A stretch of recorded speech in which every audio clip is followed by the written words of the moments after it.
किसी भी चुनावी जनादेश को समझने के लिए उसके विज्ञान को समझना जरूरी है। आज हम उत्तर प्रदेश की एक विधानसभा सीट जफराबाद की राजनीतिक जमीन का गहराई से विश्लेषण करेंगे, एक डायग्नोस्टिक ब्लूप्रिंट के जरिए। कहते हैं अगर भारत को समझना है तो उसके गांवों को समझना होगा। और देखिए, सच्ची राजनीतिक समझ जमीन से ही आती है। उत्तर प्रदेश के गांवों में ही तो देश की राजनीति की असली नब्ज धड़कती है। जफराबाद हमें इसी हकीकत को बहुत करीब से देखने का एक मौका देता है। अपने इस विश्लेषण को हमने 6 हिस्सों में बांटा है। ये एक तरह का रोड मैप है जो हमें जफराबाद की जमीनी हकीकत से लेकर एक ठोस एक्शन प्लान तक ले जाएगा। चलिए शुरू करते हैं। तो सबसे पहले बात करते हैं जफराबाद की पहचान की। इसका भूगोल क्या है, इसका किरदार कैसा है और यहाँ की सामाजिक बुनावट कैसी है। कहानी की शुरुआत यहीं से होती है। तो जफराबाद का सामाजिक ताना बाना देखिए।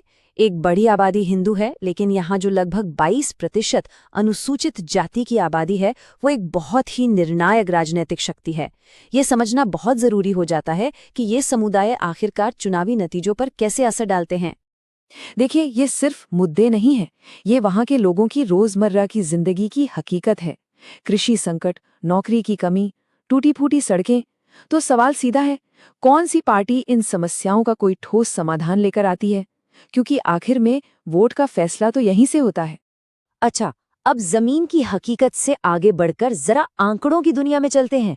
और याद रखिए, ये नंबर सिर्फ आंकड़े नहीं हैं, ये लोगों की सामूहिक इच्छा के वाइटल साइंस हैं, संकेत हैं। लगभग 4 लाख मतदाता। अब ये संख्या हमें क्या बताती है? ये बताती है कि जफराबाद में हर एक वोट के लिए मुकाबला कितना कड़ा हो सकता है और जमीनी स्तर पर हर इंसान से जुड़ाव कितना ज्यादा जरूरी है। यहाँ एक बहुत दिलचस्प बात सामने आती है। वोटिंग प्रतिशत करीब 56% पर स्थिर है। इसका मतलब क्या हुआ? इसका मतलब यह है कि एक बहुत बड़ा तबका है जो या तो उदासीन है या शायद किसी बेहतर विकल्प का इंतजार कर रहा है। ये एक मौका भी है और एक चुनौती भी। पिछले 1 दशक को देखें तो यहाँ का जनादेश लगातार बदला है। 2012 में समाजवादी पार्टी, 2017 में बीजेपी और 2022 में एनडीए का ही एक घटक दल। ये जफराबाद की राजनीतिक अस्थिरता का साफ संकेत है। यहाँ की हवा बदलती रहती है और ये उतार चढ़ाव वोट शेयर में साफ दिखता है। मतदाता किसी एक पार्टी के साथ बंधा हुआ नहीं है। खासकर 2022 में समाजवादी पार्टी के वोट बैंक का टूटना और बीजेपी के वोट शेयर में बदलाव, ये दोनों ही कहानी के बहुत अहम मोड़ हैं। तो अब आंकड़ों से आगे बढ़ते हैं और ये समझने की कोशिश करते हैं कि जो हुआ वो आखिर क्यों हुआ। हमारा फोकस किसी व्यक्ति पर नहीं, बल्कि उन सिस्टमैटिक कारणों पर होगा जिन्होंने नतीजों को ये शक्ल दी। यहाँ हम देख सकते हैं कि कैसे पारंपरिक वोट बैंक बिखर रहे हैं और नए सामाजिक समीकरण तैयार हो रहे हैं।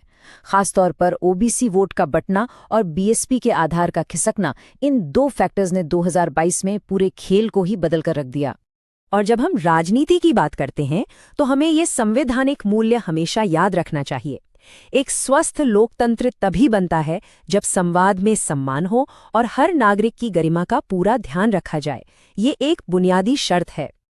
तो सारे विश्लेषण के बाद अब सबसे बुनियादी सवाल पर आते हैं। जफराबाद का आम नागरिक, उसकी असल जरूरतें और शिकायतें क्या हैं?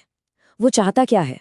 ये हीट मैप हमें सीधे सीधे मतदाताओं की सबसे बड़ी चिंताओं तक ले जाता है। ये कोई हवाई मुद्दे नहीं, बल्कि रोजमर्रा के संघर्ष हैं जो चुनाव का फैसला करते हैं। देखिए, बेरोजगारी, खराब सड़कें और महंगाई, ये 3 सबसे गर्म मुद्दे हैं।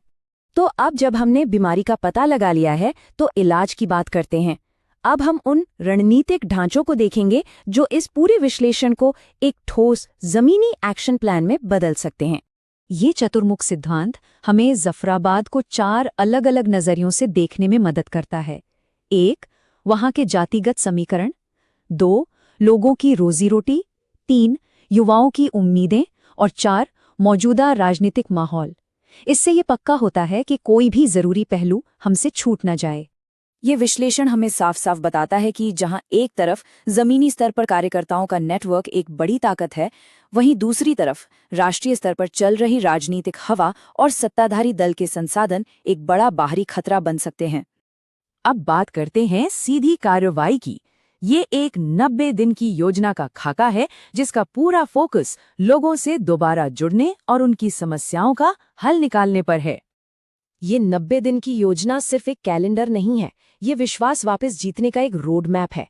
और इसकी सबसे खास बात है इसका तरीका, व्यवस्थित तरीका। पहले जमीन पर जाइए, लोगों की समस्याओं को सुनिए और फिर उस पर आधारित एक्शन लीजिए। और अंत में हम सबको ये समझना होगा कि चुनावी राजनीति का असली और बड़ा मकसद सिर्फ जीतना नहीं है, बल्कि जीतने के बाद असरदार तरीके से शासन करना है, लोगों की सेवा करना है। आज के डिजिटल जमाने में यह सिद्धांत और भी ज्यादा जरूरी हो जाता है। लोगों से जुड़ते वक्त उनकी प्राइवेसी और उनके डेटा का सम्मान करना उनकी गरिमा का सम्मान करने जैसा ही है। हर संवाद, हर जुड़ाव सहमति पर आधारित होना चाहिए। ये एक लीडर का फर्ज है। और आखिर में ये एक बहुत ताकतवर संदेश है जो इस पूरे विश्लेषण का सार है। चुनाव में जीत काम का अंत नहीं, बल्कि जिम्मेदारी की असली शुरुआत है। ये जनता का दिया हुआ एक कर्ज है जिसे सेवा से चुकाना होता है। यदि आप एक जन केंद्रित नेता बनना चाहते हैं और अपने निर्वाचन क्षेत्र का उत्थान करना चाहते हैं, तो blueprintstrategies.ai से mgr@blueprintstrategies.ai पर संपर्क करें या 08042041602 पर कॉल करें। राजनीति से परे उद्देश्य।